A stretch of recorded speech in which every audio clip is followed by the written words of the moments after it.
Hi, everybody. It's good to see you today. We are here on the Church Creatives Network with several church creatives.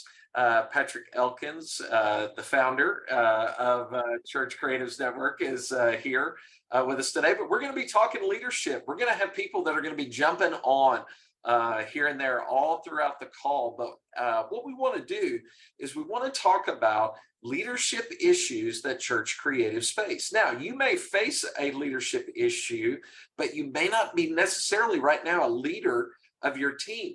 But something that we know that God is going to use with this network is He is going to use it to be able to build up and train leaders and get people into leadership positions all around the world in our churches. And so what I want to throw out today is let's just jump in. And Jim, since you're up there, why don't you take this first question today? What do you see are some of the biggest leadership challenges that church creatives face?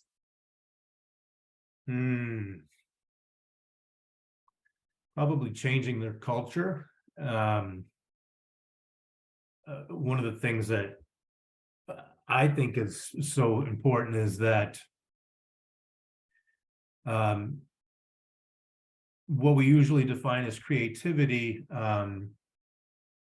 often ends up we get stuck in a rut, and creative tends to mean, we have a really high production value, but creativity can go so much further than simply a high production value. I mean, it's necessary to have that, but creativity for me is about breaking the script. So for me, I'd like to really see churches kind of break their script, because there are probably a lot of people who are disengaged, but no one's really asking them if they're disengaged, and they probably won't tell us that they're disengaged.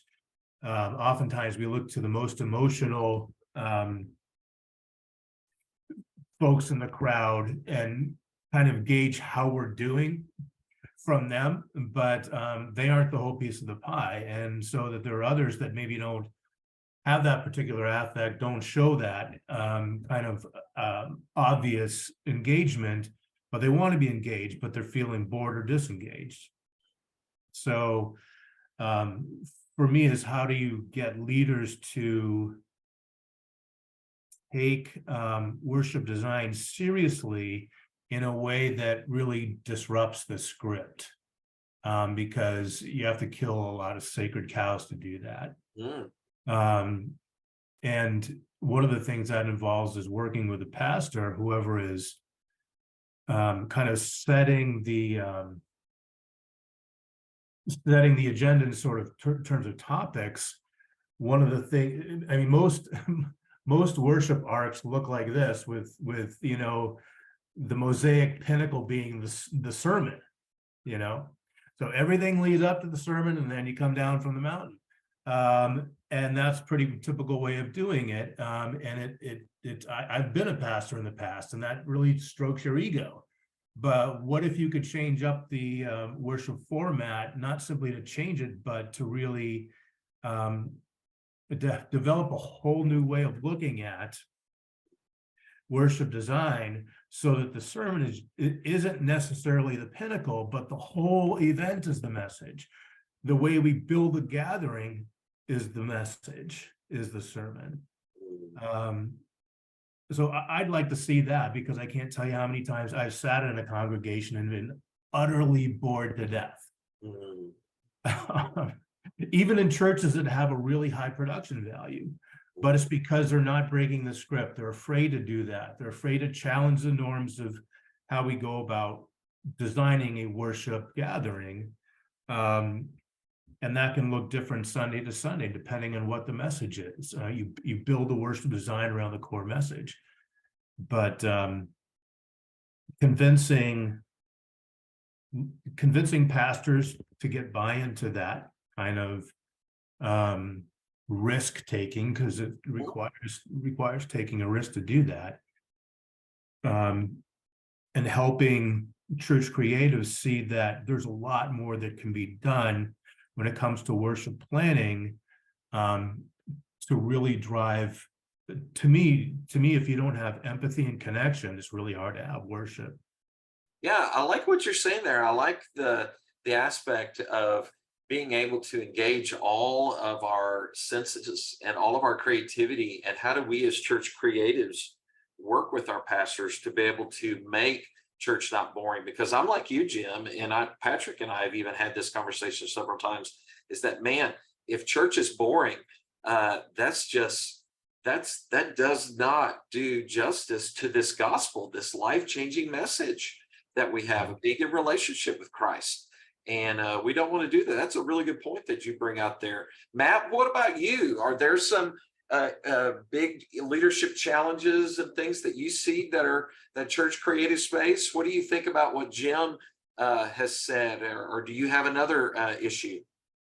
No, I think Jim's thoughts are very much in line with the stuff that I kind of acknowledge to be one of the biggest challenges. The thing that I see a lot is just leading change in general. Rarely is the creative the highest on the pyramid, like you're saying. And so how do we approach leading change when we're not leading the organization? Mm. And so something I found, at least from the conversations I've had with the creatives that I've worked with, we tend to see further ahead than many. And that's a blessing, but it's also a curse in the sense that when we see an initiative that has a lot of potential, particularly for the mission of the church that we're serving in, we can't just begin executing the new initiative. We have to begin getting buy-in. And it feels like we're slowing down to the point where we may miss the opportunity that's in front of us. But if we don't take that time, we end up causing damage amongst the people that we're working alongside. I think for me, this is why a lot of creatives tend to get marginalized in organizations, Right. because we're always willing. I mean, if you give me the opportunity to change anything, I will probably believe that it's the right thing to do. Let's do it. Let's try a new thing. One of the things that I'm kind of enamored with right now is, Twitch has been sort of this dominating streaming space for gamers. And then this upstart Kick comes along and I'm like, I don't even care anything about it. I'm rooting for the new guy because change, let's see it. But there's so much that we're disrupting that I know for me, I haven't seen as I've led some of these charges. And so it's only after the fact that I've kind of turned around and looked and seen sort of the rubble behind me to say, oh, maybe I should have approached this change a little bit slower or differently, or maybe I should have focused a little bit more on the interpersonal relational aspects of this change before just tackling what looks to be the next best thing.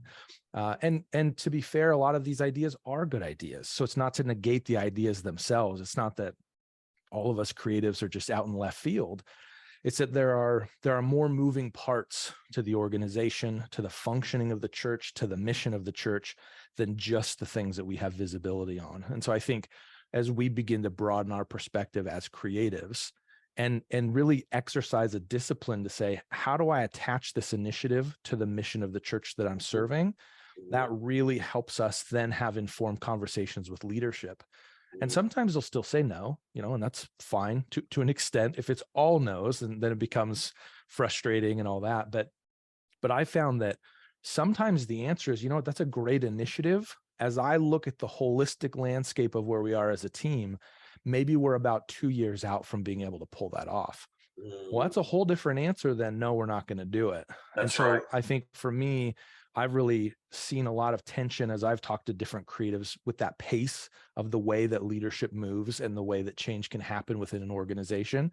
We're ready to go, but how do we bring others along with us? So kind of navigating that tension. So I totally resonate with what you're saying there, Jim, in terms of that tension with leadership. That is really, really fantastic because, again, going back to things that Patrick is this way. Yeah.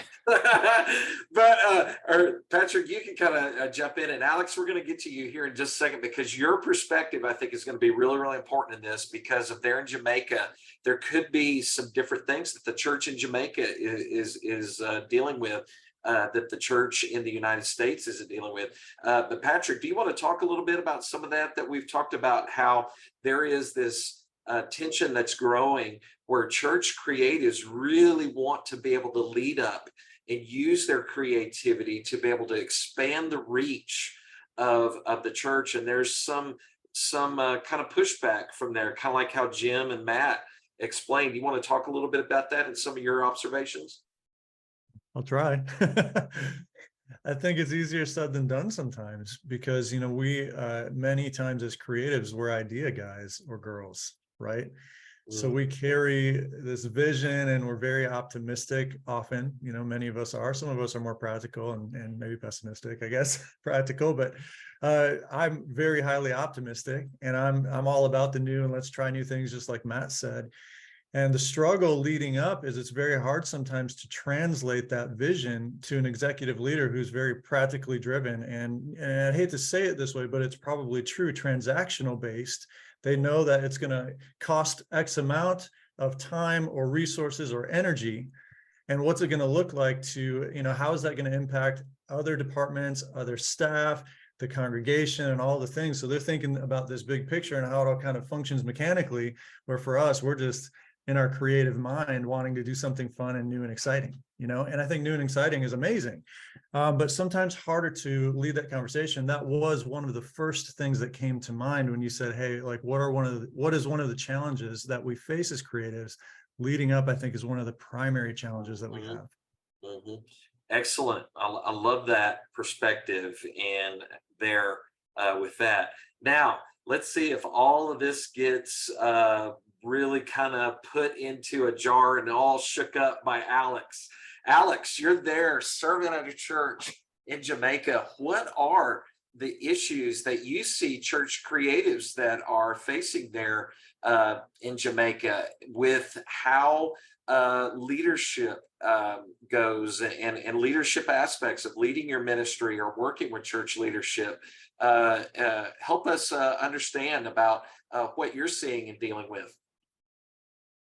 Yes. So one of the biggest challenges we face, it's to try to allow the pastors to see that online is the way to go. And the main challenges we face is that they're very skeptical if we should go online, if we should live stream our services, if we should do an Instagram account. So the main thing is that they're very skeptical. But since the pandemic, it has forced them to transition into the online space. So that was one of the main issues. And now, since they're online, the thing is that they don't properly know how to use the tools.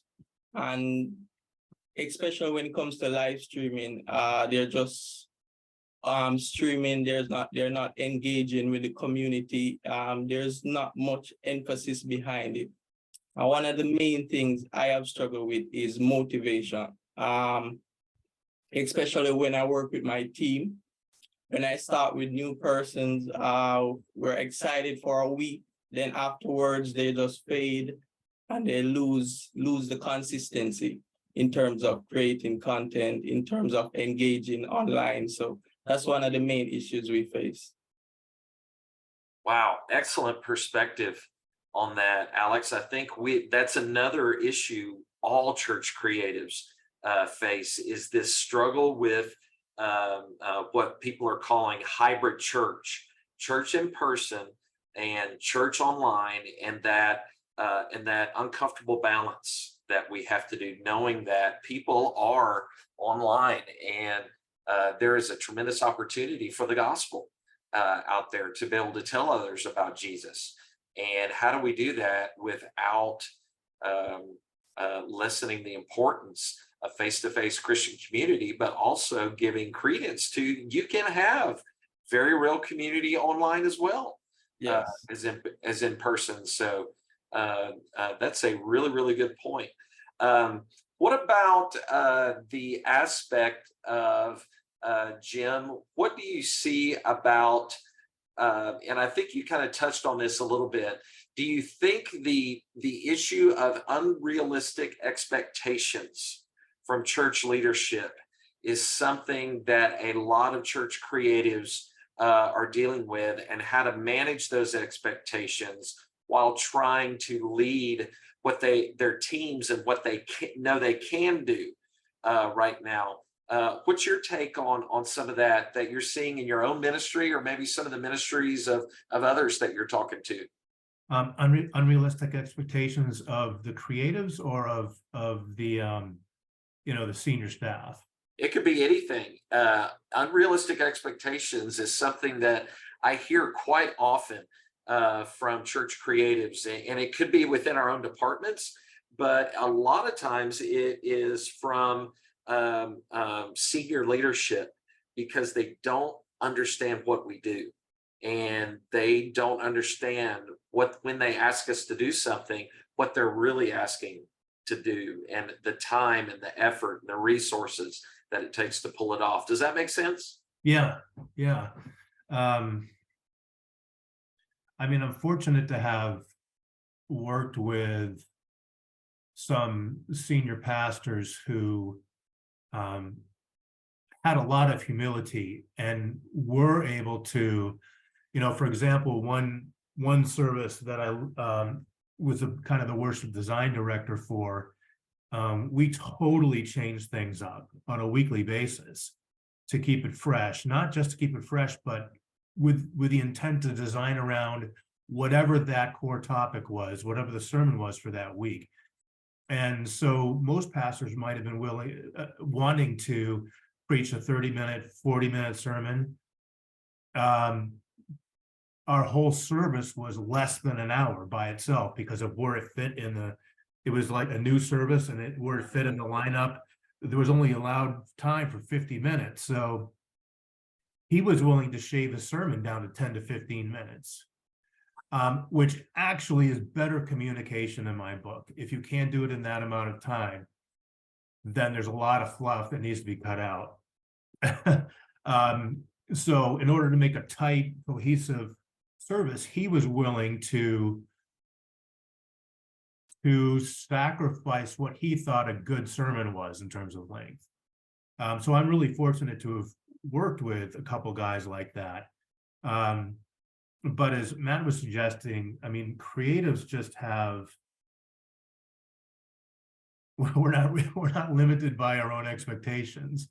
We are really eager to go outside of the box and don't understand why other people aren't going there. So for me, I think part of the challenge is to help senior leadership see that creativity isn't the stained glass windows, so to speak. It's the foundation. It's not an extra. It's not something left to those creative people. It's a way of smarter thinking, smarter planning that drives empathy and connection. So trying to hook into the values of a senior leader and say, what do you really want as a senior leader? And most senior leaders want engagement, right? Mm-hmm. From their sermons, from the service, they don't want disengagement. So help them see the creativity and worship design is the way to do that, is the way to drive connection, is the way to drive engagement. So maybe change their expectations of what creativity itself is, to shift away from the purview of a few like us. And if you're at all familiar with the Enneagram typing styles, 4 is on the Enneagrams, helping leaders shift away from seeing creatives as those slightly off, never boundaried people, to people that can actually help you get to where your core values are. I really like what you're saying here, Jim, is that it might seem like it's an unexpected or an unrealistic expectation, but you can shape it. Don't allow that to paralyze you. And that seems to be something that you're resonating with too, Matt. You want to jump in and talk about this a little bit too? Yeah, I think there are so many layers that are happening in any project or in any really just season of a church. If you don't have that conversation to unpack the other things, there were times for me where initiatives, we as representing kind of the creative team, comm productions and online ministry, we would sort of be, we'd be given a strong directive. Hey, make sure that you do a good job on this. And I'm thinking to myself, or well, don't mess this up. yeah, exactly. Yeah. And so I'm thinking to myself, why is this so important? And so there were times where I would begin peeling back the layer a little bit. And actually what was going on is there was somebody on our staff who was having a hard time, whether it be they were frustrated, whether it be they feel like their last, couple ministry initiatives weren't as successful as they needed to be. And so they were really, there were other reasons. At the end of the day, that's what it comes down to. There were other reasons than just do creative work for this project. We're going to prioritize it because there was something relationally going on within our team that this going well would help be a part of. Or in some cases, the leadership has had enough, they've had too many problems to deal with in this season. They don't need another one. And so because the creative team tends to be the intersection point for most things in the church, we're the place where we have the opportunity to send somebody down or send somebody up. A new decision gets enacted or delivered by leadership. We have the opportunity to promote it or to, I think that was kind of a bad idea. And so we become this hub of almost relational impact. So then when it comes to what's reasonable and what's unreasonable, on a certain scale, I would say it's unreasonable for one team to be solely responsible for the relationships of the whole staff. So there's that, but there are just a lot of layers that are going on. And I think for me, I didn't see those for much of my career. My bias is now I'm working with teams that are unhealthy teams. And so I focus on helping creative teams get healthy. So I see this a lot. So I'll make statements like everybody's doing this. It's not true, just the people I'm talking to. But a lot of times there are these kind of relational challenges that we're trying to navigate. So then when leadership comes in and says, these are the things that we're expecting, we're thinking time frame, we're thinking budget.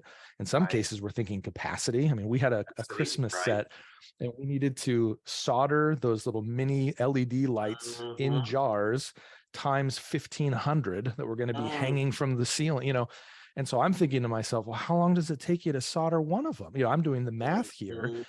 Nobody in that room is thinking, what are the relational implications of this decision?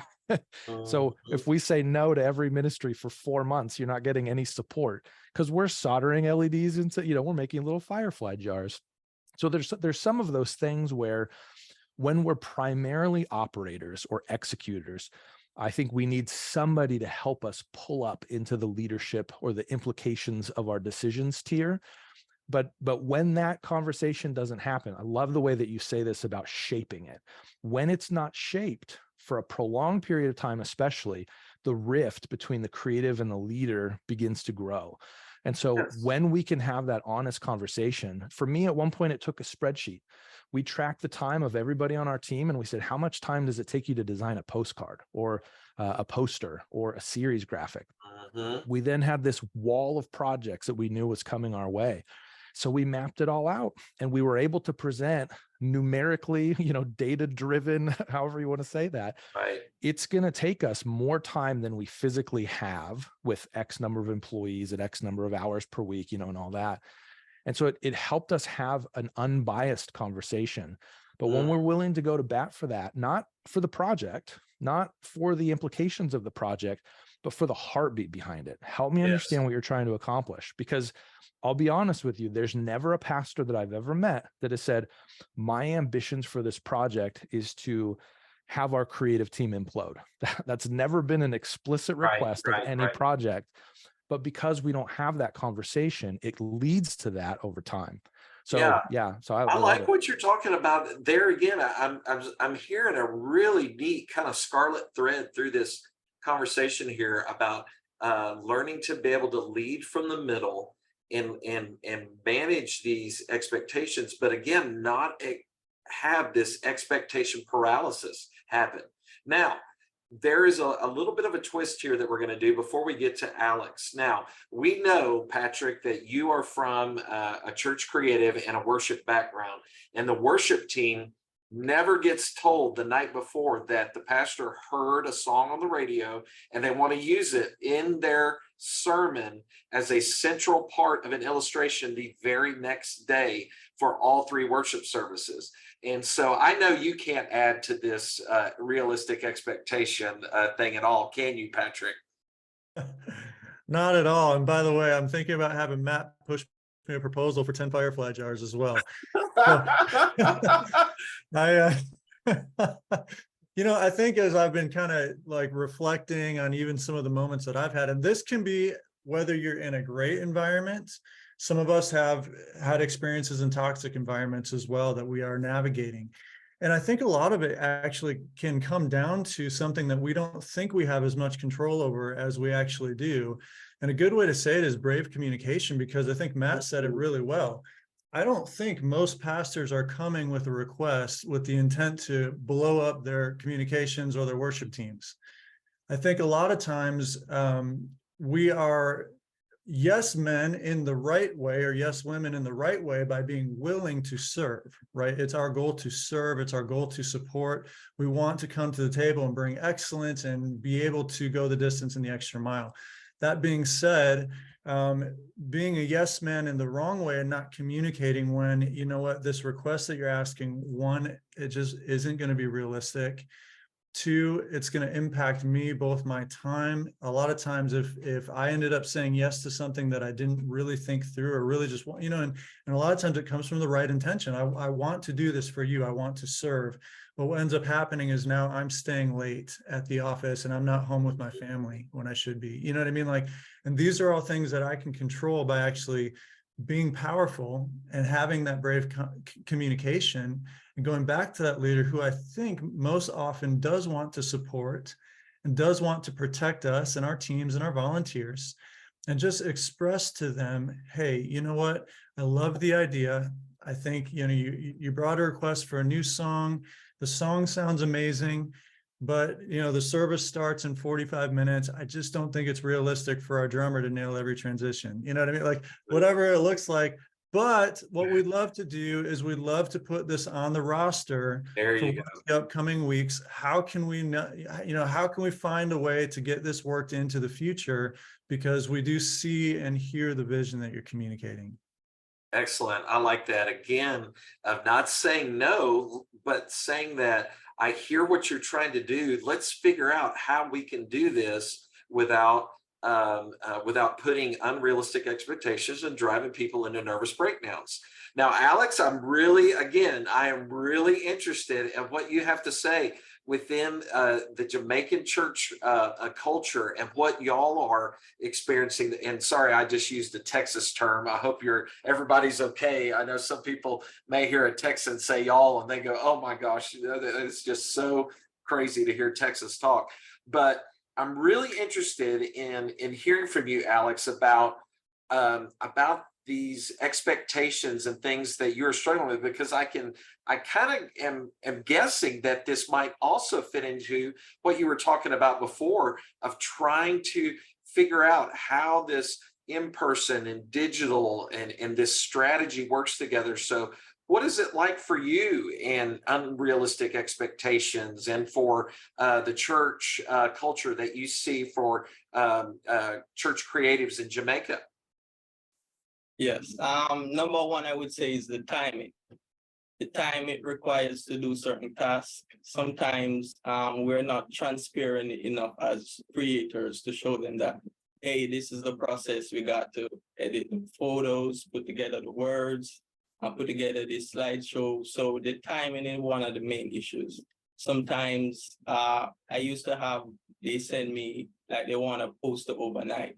So there's an event and they need it overnight. But what I did to fix the issue is I created a Google form.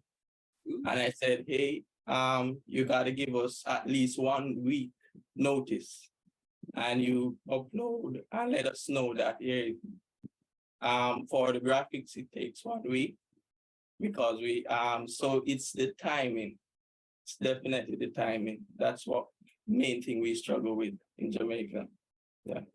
I really like what you're talking about there, Alex, because again, you're saying that you have seen this scarlet thread of coming through, of not saying no, but saying, here's how we can make this happen. And within Jamaican culture, sounds like very similar to American culture, that managing those expectations is being willing to tell our leaders, here's how this can happen. We don't want to tell you no, because we desire to serve. We see your vision, but here's the way that it can play out. Am I understanding you correctly in that, Alex? Yes, yes. Yeah. I'm just having this analogy. I don't know why I'm thinking this way. It makes me think that sometimes leadership, I think, maybe misinterprets what the creative environment is able to produce, and they treat it almost like a vending machine, because in their mind it's very simple. I put in $1 and I receive a Coke or a bag of chips, but really it's more like we're serving a meal. And so they're putting in an order at a restaurant where somebody has to go back, and now the chefs have to get to work, and there's all these ingredients that have to happen, and it's going to take a moment to deliver that to the table. I don't know why I had that analogy. It just kind of hit me as we're talking. Yeah, you're so right. And the thing is that they don't know what's going on behind the kitchen, what's going on in the kitchen, so they know the process. Yeah, so I agree with you. And it's our responsibility to inform them, because I think that's one of the things that we miss so often. We have the quick conversation. They pop into the office for a second and say, here's what we want. We go, oh, okay, and next thing you know, they're down the hall, and we didn't get a chance to inform them. So they're thinking that it's just an easy transaction. This is an easy task for them. We just need a background graphic for our, whatever it is, and it's like, well, that's going to take some time. It's going to take some pieces and ingredients and some steps. So how do we inform that leader so that they can understand? And then what it equips them with is the ability to, in the future, know what it's going to take when they make the ask. And so they're making more educated asks as well. So there's a design technique called shadowing, because I'm just thinking of, I think part of the problem is that pastoral leadership sees itself as separate from the design process, separate from the creative process, and that's a problem, because if there's a way to help pastors shadow, meaning sit in on a design meeting, see what it really takes, if not be a part of that process, maybe they can't. Pastors, I've been a pastor, and there's an incredible amount of pressure to do everything people expect you to do. So even if we can help them be engaged in the creative planning process, if they have the time to do that, even just for a few minutes each week, to be a part of the process. But if they can't be a part of the process, then invite them for a couple times to shadow, to shadow with a creative team, to see what it takes to do that week after week, so that their assumptions are accurate about what it takes to do that. I like that, Jim, because as we see and know, a miscommunication drives a lot of frustration. And if we can communicate and even work into an opportunity of some fellowship with our leadership, with our senior pastor or the pastor that is making this ask of our church creatives, that can be an opportunity to not only improve communication, but also improve fellowship and teamwork and unity in the body of Christ. I like what you're talking about with that. Matt, what about you? That was a great way to kind of begin this whole landing the plane here, Jim, about giving some great advice on that. Matt, what do you have for advice for church creatives with some of this stuff that we've been talking about today? Yeah, the big thing for me is changing your language a little bit. This was something I was very thankful was shared with me early in my career. I didn't adopt it early in my career, but a little bit later on, I began implementing it and I saw it work. But rather than saying no, but say yes, but. Yes. So the idea really is you're shifting the way that you respond to a request. So irrational request comes in, and then your response of yes, I can get it done, but we're going to have to make a couple adjustments. So yes, we can play this song in our rotation, but it's going to happen next weekend, not this weekend. Yes, we can get your brochure done in time that you forgot to ask us about, but we're going to have to print it in-house instead of getting it printed out of house. And so what you're doing is you're driving the conversation forward with the supportive, we want to partner with you. We want to support you. Be the yes man or woman, like you're saying, Patrick. It just it changes the way that teams respond to you. I've heard so many times from creatives who are frustrated and struggling. Everyone keeps saying that I just tell them no to everything, but I haven't told them no to anything. I've said, no, we can't do this, but we can do, so they're doing the same practice. But when you start with, yes, here's the adjustment, it really builds a reputation of this person isn't abrasive, because as soon as the dream is crushed and you hear that no, you're going to tune out to whatever's said next.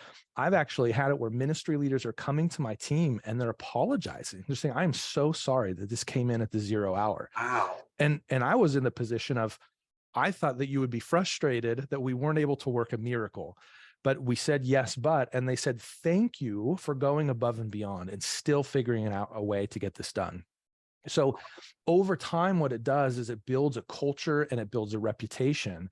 And so it's tricky because a lot of times changes like this they don't feel instantaneous. They're not, well, all of a sudden the comm team or the production team or the worship, they're just great to work with all the time.